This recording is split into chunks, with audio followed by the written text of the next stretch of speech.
Sobat Maestro, sesaat lagi kita akan bersama-sama mengikuti program Bible and Coffee bersama Pendeta Glenn Latuheru dari GBI Glow Fellowship Center Bandung. Selamat mendengarkan.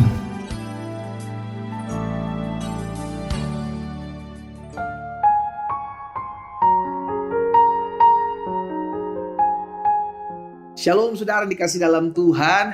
Bersyukur hari ini kita akan kembali merenungkan firman Tuhan melalui program Bible and Coffee. Saya rindu setiap kita tetap terus hidup beriman, setiap kita tetap terus hidup berpengharapan, karena kita tahu pengharapan kita kepada Kristus tidak akan pernah dikecewakan. Betul, badai tidak mudah kita hadapi hari-hari ini. Betul, tantangan rumit kita kerjakan dan kita jalani hari-hari ini, tapi kita masih punya Tuhan. Sama-sama bilang sama saya masih punya Tuhan.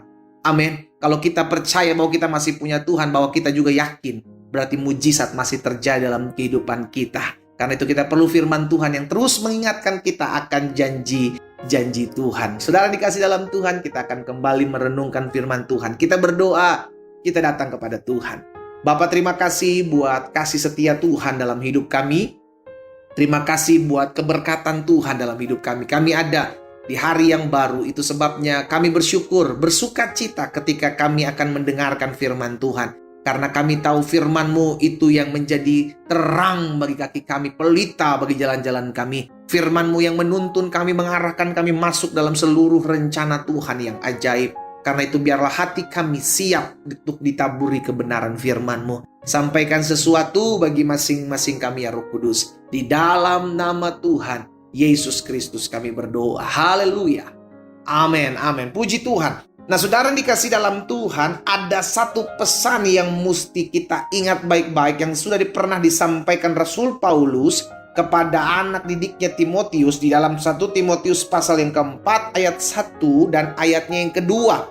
1 Timotius pasal 4 ayat pertama dan ayat yang kedua. Rasul Paulus ingatkan begini, tetapi roh besar, R besar di sini berarti roh Allah, dengan tegas mengatakan bahwa di waktu-waktu kemudian, di hari-hari kemudian, ada orang yang akan, apa saudara?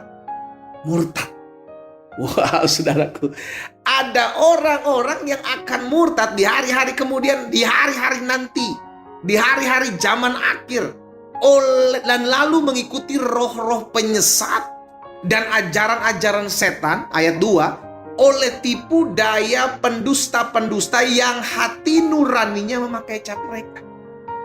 Jadi hari ini kita diingatkan sama seperti apa yang diingatkan kepada Timotius.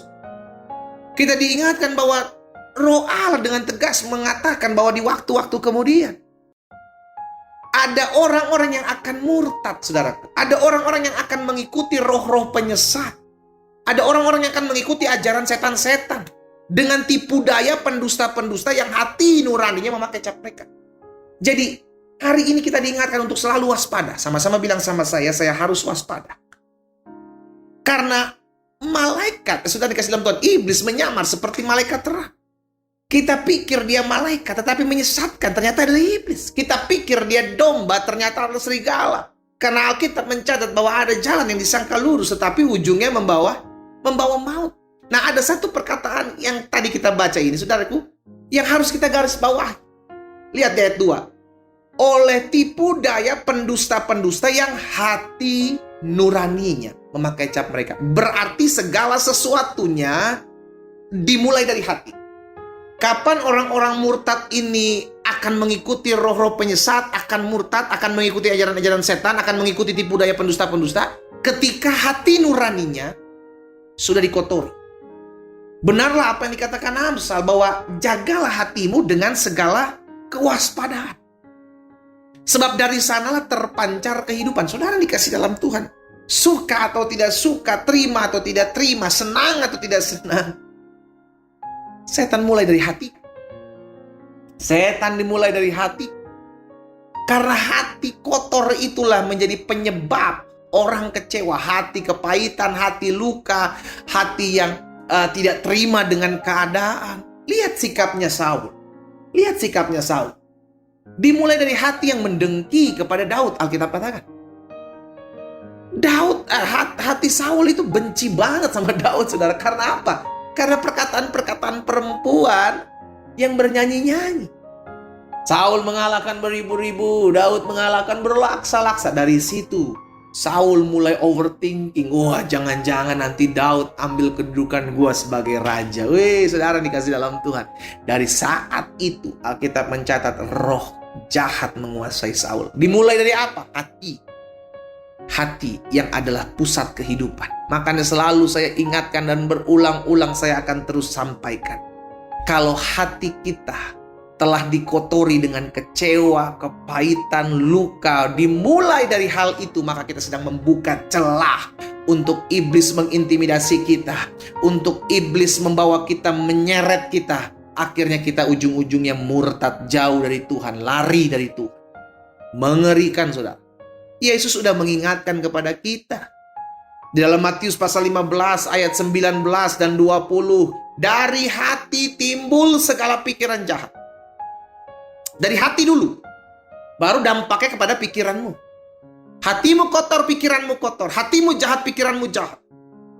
Dari hati timbul segala pikiran jahat. Pembunuhan, perzinahan, percabulan, pencurian, sumpah palsu, dan hujat. Itulah yang menajiskan orang. Jadi hati kotor, pikiran kotor, buahnya akan kotor. Dan kau akan menajiskan diri. Hati-hati, saudara dikasih dalam Tuhan. Karena selalu saya bilang, waspadai hati kita. Bukan waspadai dompet kita. Yang sering kita lakukan adalah waspadai dompet kita. Jangan sampai kosong. Waspadai hatimu. Itu lebih penting. Kenapa? Karena hati adalah pusat di mana Tuhan bertahta. Tuhan bertahta. Makanya Yesus juga pernah menegur orang-orang munafik. Saudara dikasih dalam Tuhan. Orang-orang munafik, orang-orang yang perkataannya rohani, orang-orang yang tutur katanya baik, tapi hatinya, kata Yesus, menjauh dari dia. Markus 7 ayat 6 firman Tuhan bilang begini. Jawab Yesus kepada mereka, benarlah nubuat Yesaya tentang kamu, hai orang-orang munafik. Sebab ada tertulis, bangsa ini memuliakan aku dengan bibirnya. Physically terlihat dekat dengan Tuhan.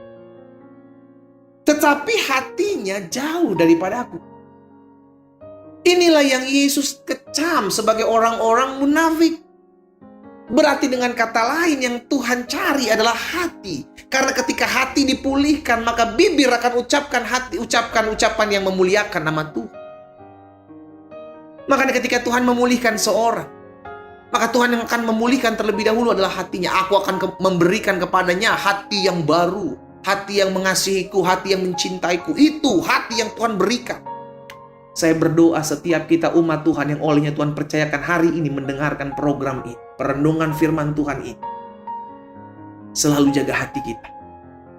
Selalu saya bilang dan berulang-ulang saya sampaikan, sikap orang kepada kita, orang nyakitin kita, orang ngecewain kita, orang fitnah kita, tidak bisa menaruh kebencian dalam hati kita. Nggak bisa. Kitalah yang memutuskan untuk menyimpan dendam, menyimpan benci, menyimpan sampah di hati kita. Kita yang menaruh di hati kita sendiri. Sikap orang kepada kita tidak bisa memutuskan untuk menaruh apapun dalam hati kita. Kitalah yang memutuskan. Karena itu, jaga betul hati kita. Waspadai betul hati kita. Karena seorang murtad, seorang jauh dari Tuhan, seorang pergi meninggalkan hadirat Tuhan ketika hatinya, hati nuraninya tidak lagi dipenuhi dengan hati yang mengasihi Tuhan, tapi hati yang kotor, hati yang benci, hati yang dendam, hati yang iri, hati yang luka. Waspadai hati kita. Kita berdoa, kita datang kepada Tuhan.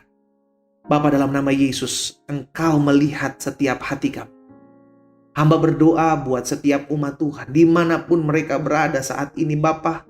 Engkau yang melihat sampai kedalaman hati mereka. Hamba ucapkan berkat di dalam nama Yesus. Biar Tuhan ketuk hati mereka. Tuhan jamah hati mereka. Tuhan pulihkan jika Tuhan dapati ada hati yang luka, ada hati yang pahit, ada hati yang benci terhadap sesama. Hamba berdoa Roh Kudus jamah hati mereka. Biarlah hati mereka dipenuhi dengan kasih. Aliran-aliran kasih mengalir saat ini.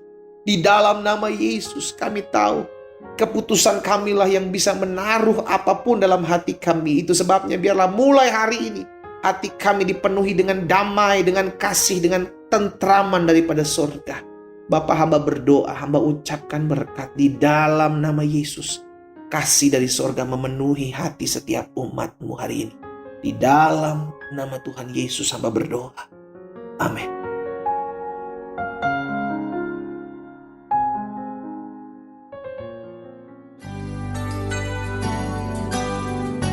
Sobat Maestro, Anda baru saja mendengarkan program Bible and Coffee bersama Pendeta Glenn Latuheru dari GBI Glow Fellowship Center Bandung. Terima kasih atas perhatian Anda. Tuhan Yesus memberkati.